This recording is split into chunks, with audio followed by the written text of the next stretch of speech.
Good morning, everyone. Welcome to Pioneer Convent School. 12th Standard Psychology chapter is going on therapeutical approaches, and today we are going to do existential therapies.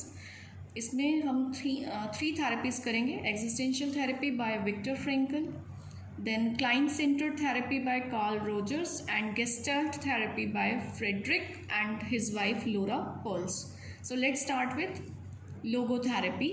Logotherapy को कहा जाता है, इसका meaning होता है treatment of soul. Soul means जो भी किसी पर्सन के बिलीफ हैं, थॉट्स हैं या वैल्यूज़ हैं, जो भी हम अपनी लाइफ का मीनिंग समझते हैं, हमने लाइफ को जैसे लिया हुआ है पॉजिटिव या नेगेटिव या जो भी हम उसका मीनिंग निकालते हैं, अगर वो मीनिंग रॉन्ग हो जाए तो वो एक डिसऑर्डर बन जाता है. जैसे कुछ लोगों को लगने लगता है कि उनकी लाइफ का कोई मीनिंग नहीं है, कोई पर्पस नहीं है, तो बहुत बार नेगेटिव थॉट्स आने लगते हैं which can be very dangerous. तो उन थॉट्स का ट्रीटमेंट करना बहुत इंपॉर्टेंट होता है. तो थॉट्स का, बिलीफ का, थिंकिंग का जो ट्रीटमेंट है उसी को ट्रीटमेंट ऑफ सोल कहते हैं. तो इसमें हीलिंग प्रोसेस क्या होगा? सबसे पहले जो साइकोलॉजिस्ट हैं they try to build this meaning making. Means client को ये रियलाइज़ कराया जाए कि आपकी लाइफ बहुत मीनिंगफुल है, पर्पसफुल है, और उसको ये रियलाइज़ कराना कि life is very precious and we should not waste our time and our life.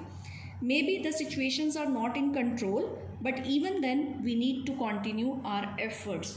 तो फाइंडिंग मीनिंग ऑफ लाइफ का मीनिंग फाइंड आउट करना, जबकि even in life threatening situation, जब हमारी लाइफ में लाइफ थ्रेटनिंग सिचुएशंस चल रही हैं. लाइफ थ्रेटनिंग सिचुएशन क्या होती हैं? जैसे खुद को यूजलेस फील करना, अनवांटेड फील करना. तो एट दैट टाइम क्लाइंट को ये रियलाइज़ कराना कि लाइफ सिर्फ एक चैप्टर नहीं है. मे बी आपकी लाइफ का एक चैप्टर स्पॉइल हो गया, but life is very vast, so we need to move ahead with the positivity and with the present. Second होता है फाइंडिंग स्पिरिचुअल अनकॉन्शियसनेस. अब ये spiritual unconsciousness you need to understand. जैसे हमने माइंड के level study किए थे कि माइंड के लेवल्स होते हैं, कॉन्शियस माइंड होता है, एक अनकॉन्शियस माइंड होता है. ऐसे ही आपने अब स्पिरिचुअल अनकॉन्शियसनेस को समझना है. सबसे पहले स्पिरिचुअल कॉन्शियसनेस की बात करते हैं कि हम अपने आप को एक्चुअली भूल जाते हैं कि हमारे अंदर कोई स्पिरिट भी है. और कॉन्शियसनेस में हमेशा क्या रहता है? Academic, job, marriage, responsibilities, achievement, car ले लें, मोबाइल ले लें, हमें लगता है सिर्फ यही लाइफ की हैप्पीनेस है.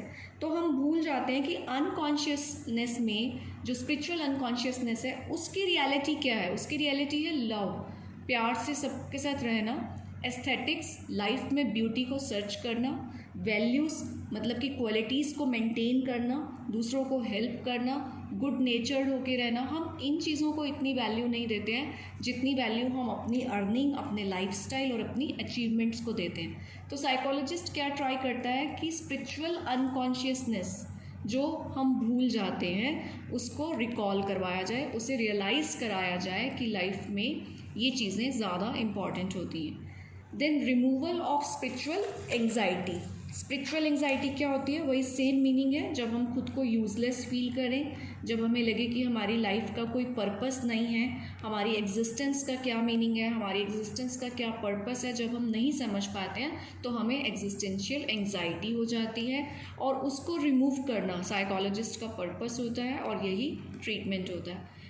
इस थेरेपी में client shares his feelings in the present. Client के साथ उसकी फीलिंग्स को शेयर किया जाता है टू वे कम्युनिकेशन के थ्रू, और उससे सिर्फ प्रेजेंट की बात की जाती है. उनसे ज़्यादा पास्ट को डिस्कस नहीं किया जाता.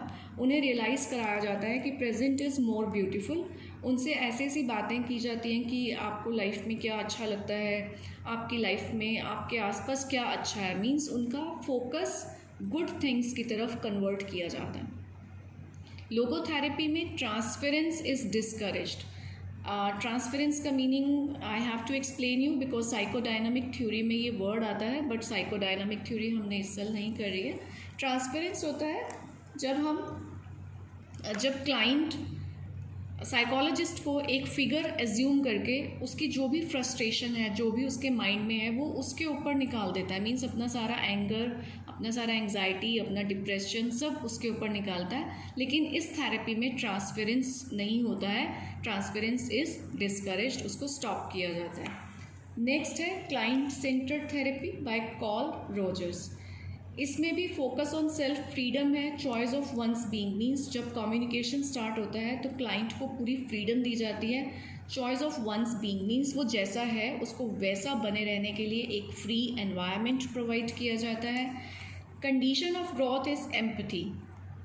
इसमें ये कंडीशन होती है कि क्लाइंट जो भी बोल रहा है साइकोलॉजिस्ट उसके साथ एम्पैथी करे, मीन्स सिर्फ सुनना नहीं है, सिंपैथी नहीं करनी है, एम्पैथी करनी है कि क्लाइंट कैसा फील कर रहा है उस सिचुएशन में, अपने आप को एक्सप्रेस करते हुए उसकी फीलिंग्स के सेम फील करना, दैट इज़ कॉल्ड एम्पैथी। तो warmth and unconditional positive regard should be there, कि जो भी क्लाइंट बोल रहा है सबसे पहले तो उसको एक वार्म कंफर्टेबल एनवायरनमेंट दिया जाए। जो भी वो कह रहा है, वो पॉजिटिव बता रहा है, वो नेगेटिव बता रहा है अपनी फीलिंग्स के बारे में, उसको अनकंडीशनल विदाउट एनी जजमेंट उसको पॉजिटिव रिस्पेक्ट एंड रिगार्ड करना है साइकोलॉजिस्ट ने। Therapist reflects the feelings of the client.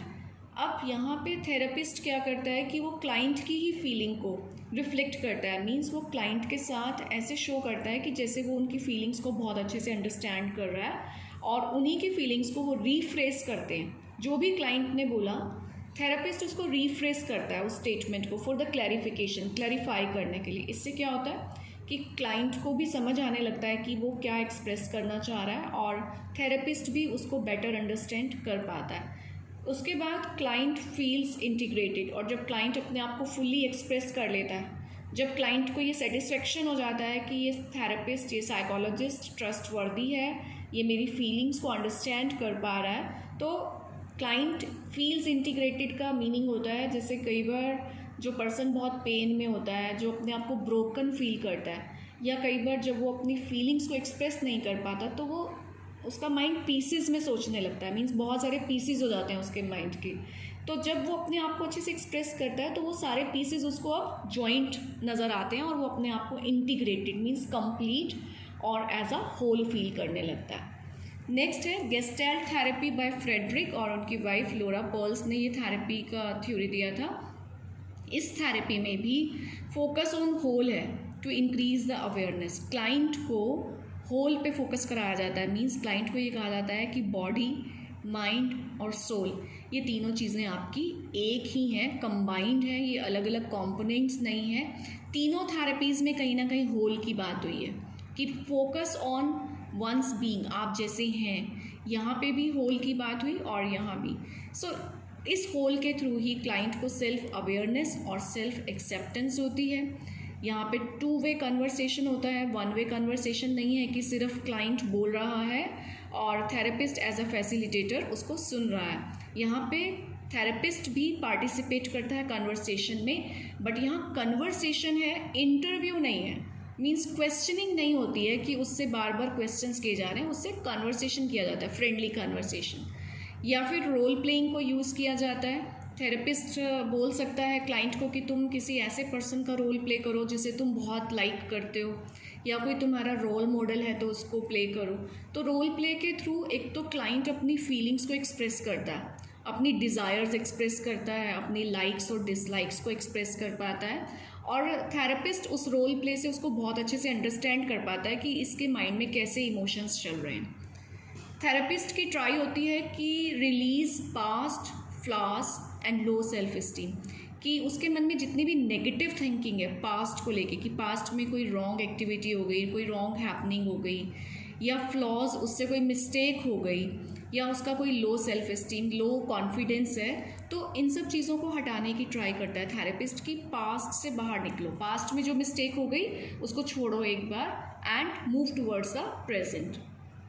तो उसको इन सब पास्ट से हटा के contact with the present environment, client को प्रेजेंट एनवायरनमेंट के साथ कनेक्ट करने की ट्राई की जाती है कि लाइफ में आज की डेट में क्या अच्छा है उस पर फोकस करवाया जाता है, उसकी लाइफ में आगे क्या चांसेस हैं, क्या अपॉर्चुनिटीज़ हैं और क्या रिसोर्सेज हैं जिनको वो यूज़ करके अपनी लाइफ के पर्पस को गेन कर सके।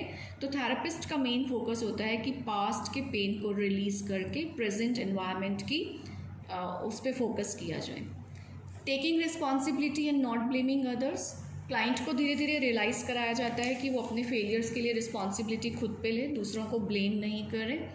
और एम्फेसिस ऑन स्टेटमेंट होता है, स्टेटमेंट देते हैं थेरेपिस्ट, ज़्यादा क्वेश्चंस नहीं करते, वाई का यूज़ नहीं करते, क्योंकि जहाँ भी वाई का यूज़ आएगा then client will go in the past to analyse the situation, analyse the reasons. तो बहुत ज़्यादा स्टेटमेंट का यूज़ होगा बट क्वेश्चंस का यूज़ नहीं होगा। तो इन तीनों थेरेपी में एक चीज़ कॉमन है कि पास्ट की बात नहीं हो रही है, यहाँ प्रेजेंट में क्या पॉसिबिलिटीज़ हैं, क्या रिसोर्सेज हैं, उनको यूज़ करके कैसे लाइफ को एक गुड डायरेक्शन दी जा सकती है, कैसे मीनिंगफुल बनाया जाए, पर्पसफुल बनाया जाए, और क्लाइंट को ये रियलाइज़ कराया जाए कि body, soul and mind works as an integrated force. So this was our existential therapies. In the next video we will do the another therapy. Till then, have a good day.